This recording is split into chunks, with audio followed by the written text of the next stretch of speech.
Hi friends అందరికి. చాలా రోజుల తర్వాత నేను లాంగ్ వీడియో చేస్తున్నా. సో అందరూ ఖచ్చితంగా చూస్తారని మనస్ఫూర్తిగా కోరుకుంటున్నా. అయితే ఇప్పుడు కనిపించే పొలం అంతా మాదే అన్నమాట. అయితే నా వెనకాలే కనిపిస్తున్న నారు ఇది 1153. అయితే మేము ఈసారి 1153 దాంతో పాటు చార్మి అనేది సాగు చేస్తానికి వడ్లలికాం అనమాట. అయితే మేము గత సీజన్ లో కూడా మేము 1153 ఒకసారి వేసి చూసాం అనమాట. మంచినే క్రాప్ ఉంది. సో చుట్టుపక్కల రైతులు కూడా మంచి రిజల్ట్స్ ఉందనేది ఆ మంచి రిజల్ట్స్ ఉందన్నమాట. సో మేము కూడా ఈసారి 1153 మళ్ళీ సాగు చేసినాం. దాంతో పాటు కొత్త రకం ఏంటంటే చార్మి చాలా వరకు వేసిరు. కాకపోతే మా పొలంలో మేము ఫస్ట్ టైం ఈసారి వేస్తున్నాం అనమాట. సో చాలా వరకు దాని క్రాప్ మంచిగానే ఉంటది. కాకపోతే వెయిట్ రాదని కొందరు, వెయిట్ వస్తుందని కొందరు అన్నారు. సో మా నాయన అయితే తేనె అయితే తెచ్చిండు. ఈసారి చూడాలి రిజల్ట్ ఎలా ఉందనేది నేను చెప్తాను మళ్ళీ వీడియో చేసి. సో అంటే క్రాప్ అయిపోయిన తర్వాత వర్షానికి వస్తారు, ఆ తర్వాత చెప్తా రిజల్ట్ ఎట్టుందనేది. సో ప్రెసెంట్ అయితే మేము ఇప్పుడు 1153 అలాగే చార్మి అనేది మా పొలానికి తీసుకొచ్చాం అనమాట. 5 ఎకరాలకు ఒకటి, 5 ఎకరాలకు కొంత అని తీసుకొని వచ్చినాం. అయితే ఎప్పుడైనా సరే మా నాన్న ఈ నారని అనేది ఇప్పుడు నా వెనకాల కనిపిస్తుంది కదా, ఆ నార అనేది స్క్వేర్ షేప్ లో చల్లేదన్నమాట. అప్పుడు స్క్వేర్ షేప్ లో చల్లడం వల్ల ఈ ప్రాబ్లం ఏంటంటే మనకు నారకు యూరియా వేస్తాం కదా, యూరియా అలాగే కలుపు మందు స్ప్రే చేస్తాం చూసినాం, ఎట్లనే పురుగు గిట్ట ఏమైనా ఉంటే ఆ మందు కొట్టినా కూడా మనకు ఆ నార అనేది డ్యామేజ్ అయ్యేది, ఎందుకంటే మధ్యలోకి వెళ్ళి నడవాల్సి వచ్చేది. సో అట్లా వద్దని కొంతమంది రైతులు కొంచెం టెక్నాలజీ వాళ్ళు ఏంటంటే పీకలాగా చల్లిరు అనమాట. ఇప్పుడు నా వెనకాల బ్యాక్ సైడ్ అవుపిస్తుంది కదా, సో అట్లా అన్నమాట. ఆ పీకలాగా చల్లడం వల్ల మనకి ఎలాంటి డ్యామేజ్ లేకుండా నార అనేది మధ్యలోకి వెళ్ళి ఖాళీ ప్లేస్ ఉంటుంది, అల్లకి వెళ్ళి నడుచుకుంటూ పోయి యూరియా వేసుకోవచ్చు, అలాగే స్ప్రే చేసుకోవచ్చు అనమాట కలుపు మంది గిట్ట. సో అప్పుడు మనకి ఎలాంటి డ్యామేజ్ ఉండదు అనమాట. ఆ గాలి గిట్ట మంచిగా అన్ని పీకలకు కరెక్ట్ తగలడం వల్ల 60% నాకు తెలిసినంత వరకు అయితే మన రోగం అనేది కూడా రాకుండా ఉంటది. అలాగే మా నారు చుట్టూ ఇప్పుడు బైండింగ్ వైర్ చుట్టాం కదా, ఇది ఎందుకంటే మా పొలానికి దగ్గరనే మాకు గుట్ట ఉంటది అనమాట. చుట్టుపక్కల అందరికీ గుట్ట, చుట్టుపక్కల ఉన్న పొలాలకు చాలా వరకు ఉన్నాయి అనమాట.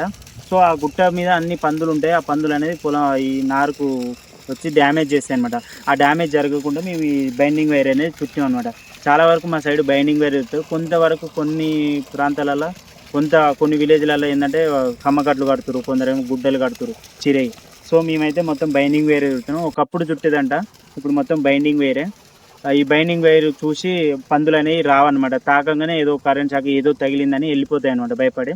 సో కొంతమంది ఏమనుకుంటారంటే ఈ బైండింగ్ పెట్టి కొందరు కరెంట్ షాక్ పెడతారు. కరెంట్ షాక్ పెట్టినా కూడా రైతు ఖచ్చితంగా పొలం దగ్గరనే ఉంటాడు. ఎందుకంటే ఆ చాలా వరకు వేటాడటానికి వేటగాళ్ళు అలాగే బర్రె గొర్రె పోయిందని రైతన్నలు కూడా ఇంకా చాలా వరకు నైట్ పూట గిట్టే షికారు చేస్తుంటారు. సో అప్పుడు వాళ్ళకి ఏదైనా ప్రమాదం అయితే జరిగితే ఇబ్బంది అవుతుంది. సో అందుకే రైతు ఖచ్చితంగా పొలం దగ్గరనే ఉంటాడు అనమాట కరెంట్ షాక్ పెడితే.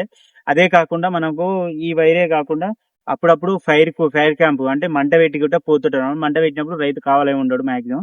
ఆ మంట పెట్టడం వల్ల ఎవరో వెలుగా ఊపిస్తే పంది అనేది వెళ్ళిపోతాయి అనమాట. సో ఆ టెక్నిక్ యూజ్ చేస్తారనమాట మాక్సిమం రైతులు. సో అలాగే మేము నారు చుట్టూ ఇట్లా తెల్లవి పెట్టినాం కదా బేదూర్లు అనేది. ఈ బేదూర్లు ఎందుకంటే ఆ మనకు నారు అలికినప్పుడు, ఒడ్లు అలికినప్పుడు ఇట్నే బర్రెలు గొర్రెలు రాకుండా రైతన్నలకు తెలుస్తానికి సిగ్నల్ అనమాట. ఎందుకంటే అప్పటిదాకా బర్రెలు గొర్రెలు మేపు ఉంటారు కదా, సో అవి పొలంలో ఒక నారుకు పడి నారు డ్యామేజ్ చేయకుండా ఉండటానికి అనేది ఆ సిగ్నల్ కి వాళ్ళు అరే నారల్కిరు అటు పోవద్దు అనే ఉద్దేశం మీద వాళ్ళు బ్యాక్ అవుతారు అనమాట. వాళ్ళ బర్రెలని గిట్ట భద్రం చేసుకుంటారు అనమాట. అంటే అక్కడ ఆ నార్లకు రాకుండా అదుపు చేస్తారు. సో అదనమాట మా సైడ్ చేసేది. సో మీ సైడ్ మీ చుట్టూ ఎలా వైర్ కడతారా లేకపోతే ఏం కడతారో కామెంట్ చేయండి. అలాగే నా వీడియో ఎన్ని ఊర్ల వరకు వెళ్తుందో ఒకసారి కామెంట్ చేయండి వీడియో చూసేవాళ్ళు. సో ఖచ్చితంగా మీరు అందరూ మీ ఊరి పేరు కామెంట్ చేస్తారని మనస్ఫూర్తిగా కోరుకున్నాను. నేను చెప్పిన విషయాలలో ఏదైనా తప్పు ఉంటే క్షమించండి. నేను కొద్దిగా వరకే తెలుసుకున్నాను. సో ముందు ఇంకొన్ని విషయాలు తెలుసుకొని రైతన్నలందరికీ తెలియజేసే విధంగా నేను తీస్తాను వీడియోలు. సో అందరు సపోర్ట్ చేస్తారని మనస్ఫూర్తిగా కోరుకున్నాను. ఏమైనా తప్పులుంటే క్షమించండి. జై జవాన్, జై కిసాన్, బై.